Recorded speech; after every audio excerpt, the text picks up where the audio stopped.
Well, in today's tutorial video, the focus will be on the use of can and could. So basically we will find great explanations on how to use each one of them in the sentence, plus some examples and some advice.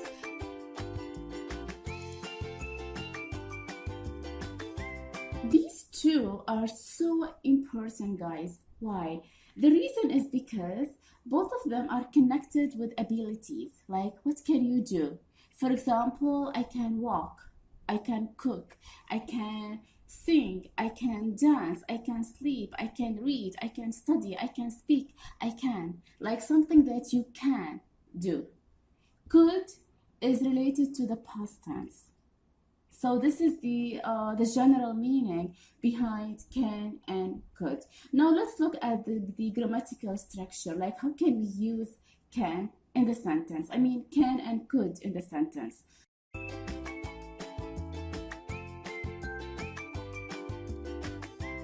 The thing that you really need to be careful on is the use of base form. This is so important. And I have basically explained the meaning of base form in one of the tutorial videos, and it is but I will link them in the description box as well as in the video itself for you to check if you have any questions. But like a quick revision of what is base form. Base form is the root of the verb. What is the meaning of root? Root of the verb. Now, what is the meaning of that? Root of the verb means, for example, we have walk, and then so this is the base form. Walked is the past, and the other one we have walked is the past participle or the third form of the verb. So the base form will be walk, which is the first verb in the column. Like, I'm sure you have the table where you have all the verbs. Like, I'm sure you have this in your grammar book, and it is usually connected with simple past and simple present, and it is something like that. So you have a table, like you have the base form, and then you have simple past, and then you have the past participle. So here you will have like a bunch of verbs. Like you have, for example, go, then will be went, gone. Or if you have eat, then will be ate, eaten. And the same thing, like I will show you something like that in the video itself, and I think you will be viewing it like in a few seconds from now. So this is basically an example of the most commonly used verbs, and yeah, so basically, as you have seen just now, this is what I meant by the base form. So the base form is so important with can and could. You might be wondering, like, how important is that? Let's look at those sentences. Let's talk about can. For example, I can maybe cook. So in here we have can, and then the verb that comes after can will be base form. We can say I can cooked. We can say cooked. This is wrong. So it has to be the base form. Alright? The same thing when we say I can swim or I can go. I mean, I can go, yes. Or for example, okay, let's look at this example. In here, we can say Jack can Jack can call me after half an hour. So here we have Jack, and then we have can. The verb that comes after can should be base form. So we can't say Jack can calls. There is no S. You might be wondering, like, why no S and we have Jack, and Jack is singular? Well, yeah, we can only have S if we don't have can. So it will be Jack calls, because we have singular noun, so the verb should have S, as we explained before in one of the previous videos. But in here, we can't use S. Why? Because we have can.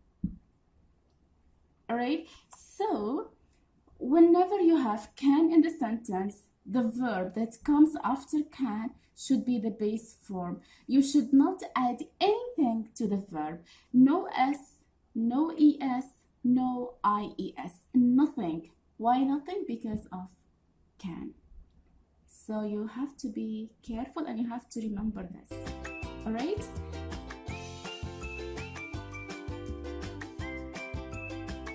Now let's look at another example. Here we have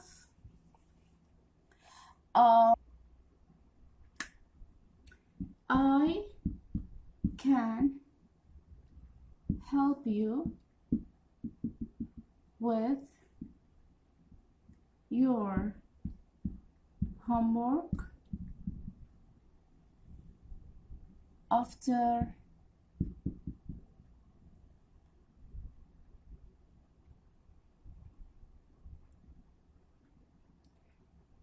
cooking.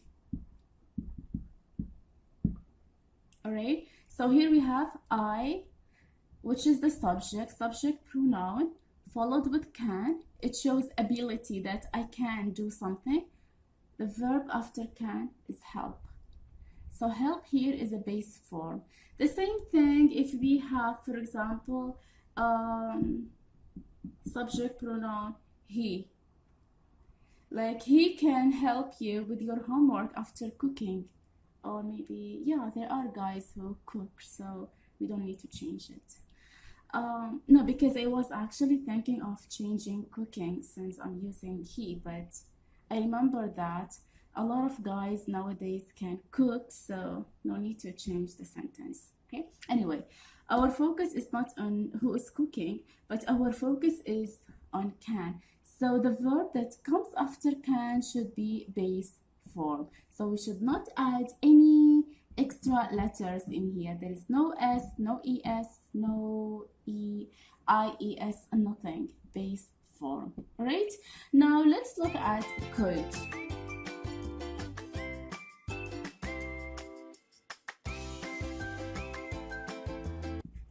Could is basically the same thing. It has the same functions, but the only meaning that has is that could here is connected with something that happened in the past.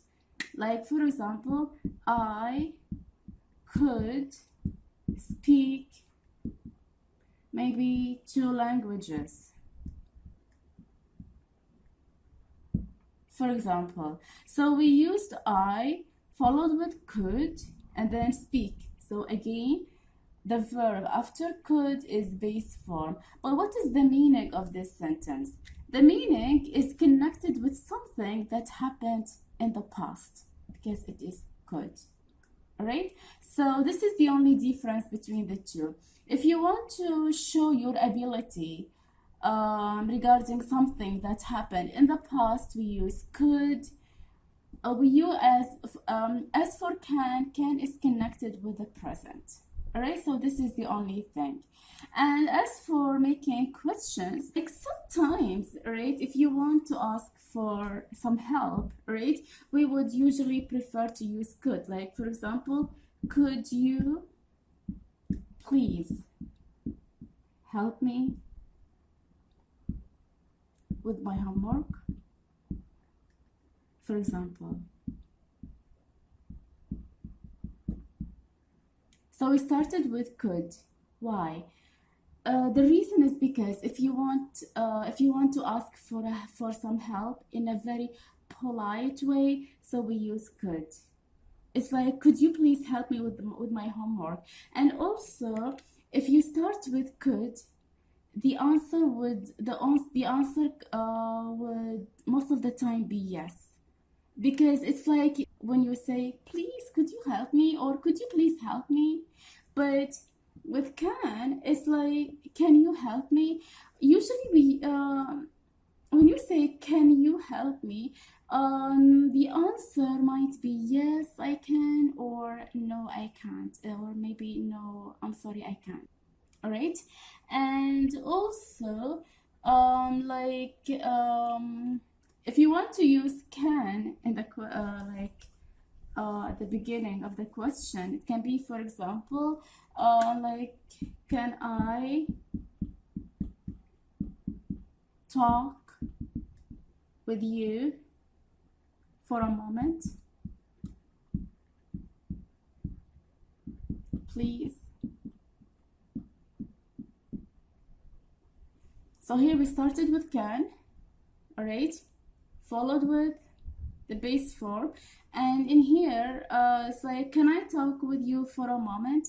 So it's like you're simply asking someone to talk with you, like just for a moment. Maybe it has to do with some urgent issues or sudden issues. Okay, so in this case you can start with can, or you can also start with could if you want.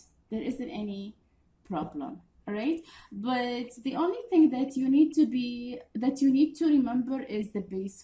So I really hope you managed to understand today's lesson, and if you have any questions regarding any points, please let me know in the comment sections, and I will reply to your comments as soon as possible.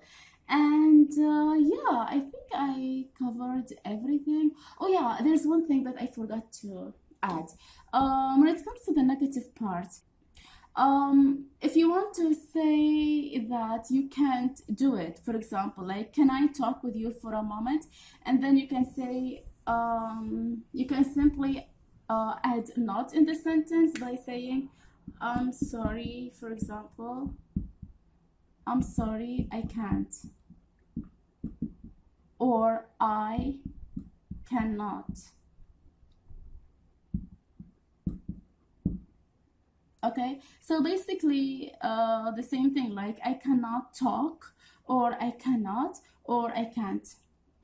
All of them are fine to be used. Okay, so yeah, I think this is all. Hopefully I did not forget anything. But again, if there is a point that I forgot to add, please let me know in the comment section, and I will explain it to you either on another tutorial video, or I'll just explain it, or I'll in the comment section. All right, so yeah, I will see you soon on the upcoming tutorial video. Wish you a good day, and bye bye.